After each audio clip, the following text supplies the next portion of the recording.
campaign speech done just like that. All right, well, first, I want to thank Representative Rubio. She was one of the very first calls I made when I decided to run. There is a sea change, not just in our state, but around the country, with vibrant, dynamic, smart, young women who are having the courage, because I agree with you. I once gave a speech, I promise I won't digress. Dominic and Victor are already going, not again, because I'm always off script. How many people have heard of a program named Emerge? Mm-hmm. Many? All right, it is a political training program for Democratic pro-choice women. And you can either learn to do campaigns or engage in your community, or you get the training and support to be a candidate. And it was right after my 2012 race where I won for Congress, and they were having their annual banquet. I was the speaker. And what they asked me to do was to earnestly talk about being a candidate and being on the campaign trail. And I think that they were interested in having me talk about all the people that you get to meet, and all the stories that you hear, and the enthusiasm for getting it right, despite incredible personal and familial challenges. But that's not what I did. Instead, and how great a campaign is, I told the truth about campaigns. It is the most difficult, demeaning, hideous, horrible, take your life in a direction that you can't believe, and will minimize any confidence you ever had in your own self. And you do that every single day, and most people, it feels like, are not warm and wonderful about your decision, but wonder whether or not you should be on medication for making that decision. Because most people still today really don't trust or frankly even like the folks that run for office or get elected. All right? And it says a lot about the climate, the political climate. And so why on earth would any one of us work in this environment or run?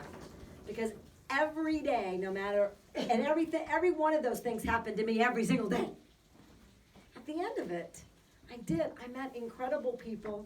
I was motivated and inspired. The things that I'm working for, I truly believe. I look in the eyes, just like you do, of your children and your grandchildren and your spouses and your neighbors. And I love this state. I love everything about it. I love when it's pouring rain and we need to do something about the water infrastructure and drainage for these streets. Because we're a desert, we think that we don't have to. I love the landscape. I love the mountains. I love our public lands. I love our people. I love the diversity. I believe in every aspect. And you know, everybody else loves this state too.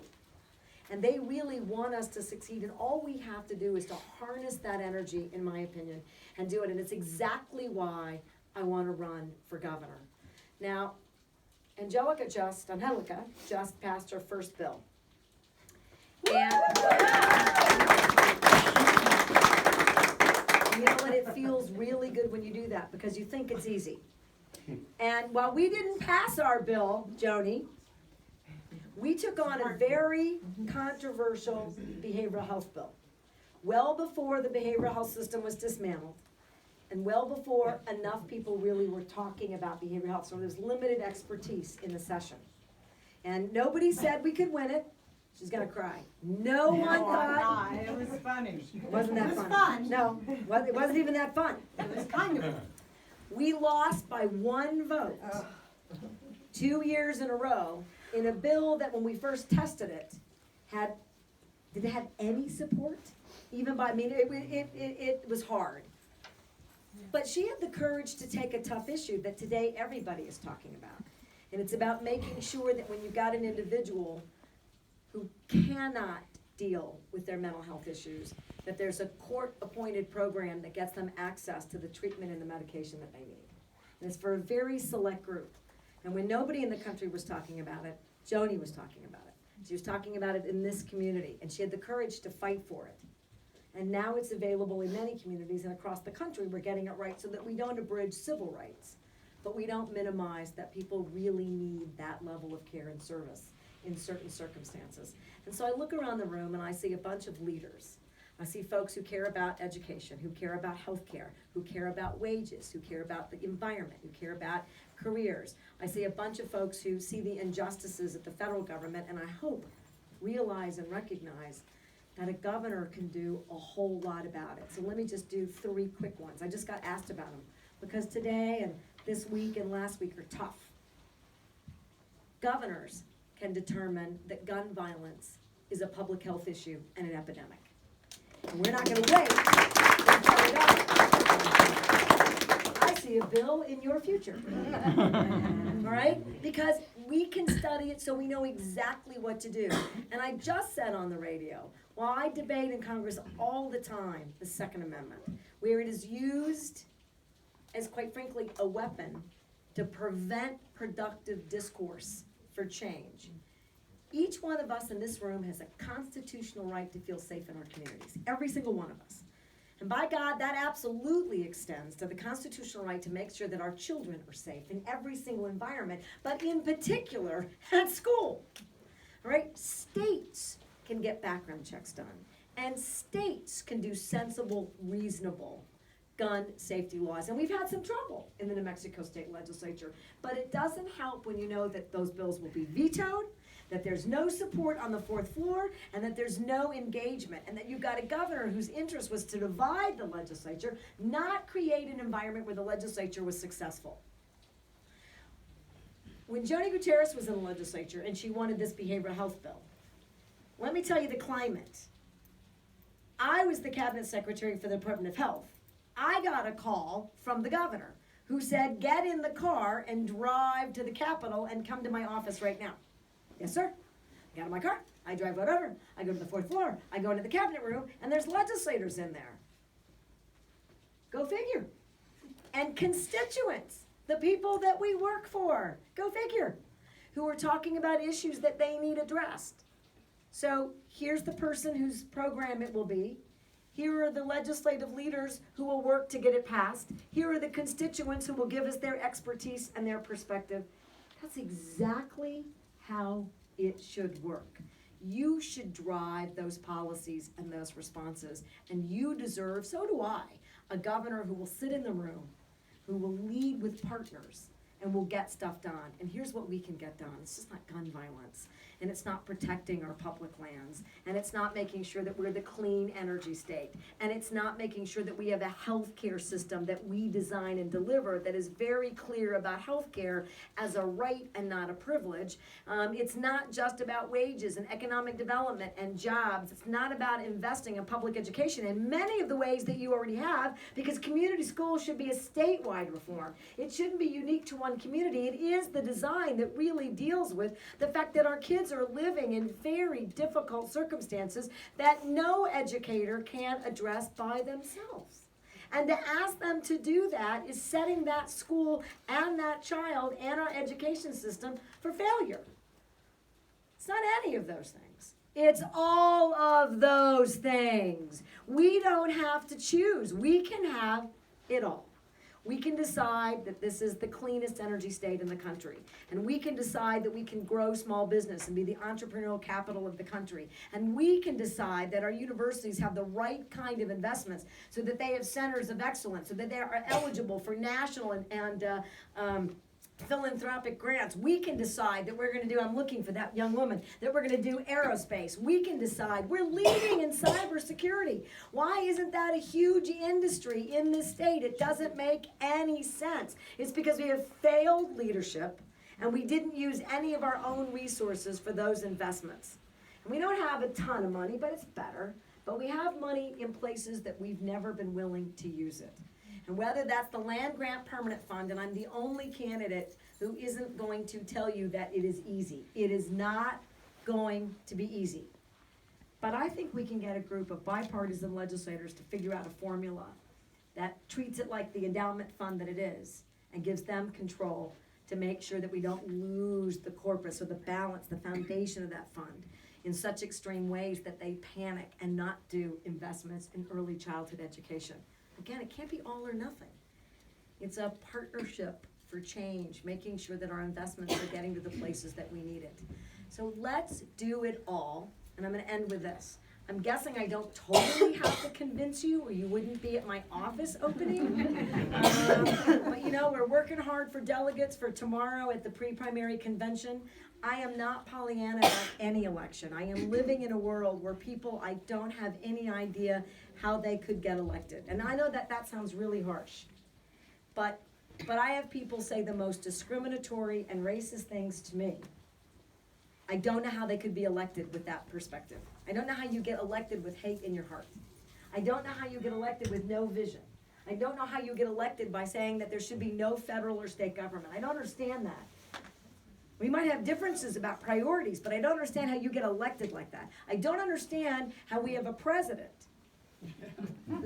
Do we? Well, President Kelly is clear that he's the president. I don't know about Trump. I don't know how that happened, but it did happen. We can't take for granted any election again. I have a primary with 3 valid, hardworking individuals who I don't believe have the right vision or experience or have the relationships that we're going to need to put the state back together. I'm going to have a general, if we all work really hard, with someone that people continue to tell me is going to be so easy to beat. If he was easy to beat, he wouldn't be in Congress. Right? Right. And nobody knows that better than the residents of a really productive, solidly progressive, invest in the people of this community, you can make a difference county.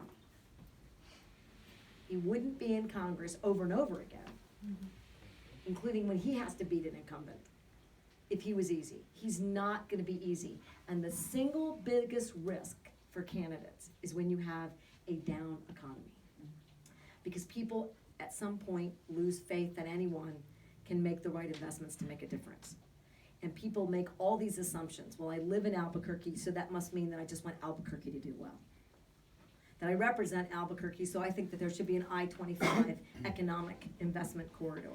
And we're gonna have to convince them that the state cannot succeed unless it's a rural economic investment, which is why clean energy investments and those kinds of jobs and film production and cybersecurity and aerospace, because we have some of the best airspace in the world, not just in the country. We also have some of the best tourist sites and outdoor economies and artist economies in the country.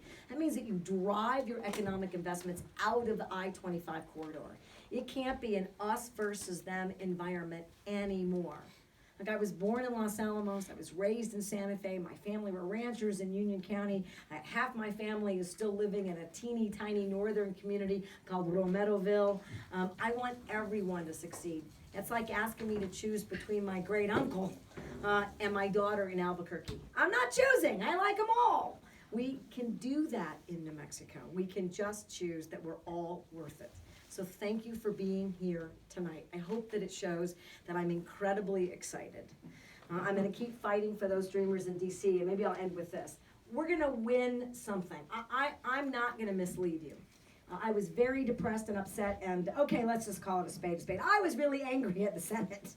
Yes. And this is why we needed it attached. And for all the policy wonks, we made a deal with Democratic leadership to take a Clean Dream Act or a little something with border security, which we also negotiated, that did not have a wall. And we gave them a package that they could put into another bill because they need Democratic votes for anything that has $1 in it unless it's the tax package, all right? And we've had many opportunities. And they didn't do it. They negotiated other things and thought that we could have a debate about dreamers and a limited debate about immigration. If this was a Congress that could do productive, fair immigration reform, they would have done it last year and the year before and during the Obama administration or during the Bush administration or during the Clinton administration or during the Bush administration or during the Reagan administration, because every president except this one wanted comprehensive immigration reform, irrespective of party. They all tried to get it done. And even in a less partisan, less conservative Congress, you could not get it through. And in fact, there has been a Dreamer bill passed. Once in the House, never in the Senate, once in the Senate, and never in the House. And the House is the harder place, because the only bills that the House wants to debate are bills that would end legal immigration in a country of immigrants. Right? In a country of immigrants, that's where the House wants to go. So debating these bills and trying to get bills, not the best way. But I'm fighting on both ends. So Joni, those 1 and 2 o'clock in the morning sessions, I'm gonna hammer the Senate and keep them moving towards a reasonable bill. I don't know that they'll take one up, but they can get one attached, because we've gotta do one more big appropriations package. The House, we have a really good bill. It's called the Hurd-Aguilar bill, and it's really the brainchild of Pete Aguilar in California, myself, and Will Hurd, a Republican in Texas. And it's got the endorsement of the Hispanic caucus. It's sensible, reasonable border security. You ready? It's evidence-based, it requires a study and a report, and it uses technology. Who knew? Who knew we could do that? We can do that, we should do that. Nobody should get to do border security policy that doesn't live on the border. Right. Yeah, right? Yeah. You don't live here, you don't stay here, you don't work here. Why are you leading that discussion? Why are the Florida senators and House members telling me what I need on my border? If they're worried about drugs, let's invest in the Coast Guards, because we have more drug problems coming in those harbors and ports of entry than we have ever had south of the border. And I'm not minimizing that we have real issues. Human trafficking, drugs, guns. We have nefarious actors. So let's catch them with the tools that we have available to us. That isn't a $25 billion. The House doesn't want $25 billion. They want $35 billion for the wall. I mean, it's just outrageous. So we're going to keep fighting. We're going to find something. We're going to keep going to court. We're going to sneak it in, get it attached, arm wrestle, race them, go to the White House, crash every meeting, get in every car, go to the Senate, stay in the House. I'm not leaving till we get it done, because we're going to get it done in the next couple of months. And so I hope that you believe that that passion, that fight, that spirit, that we don't lose when you're in the right, when you're protecting people. It's about justice, dignity, and respect. It's about fairness. That we can have a state that does all those things too. Thank you all very much.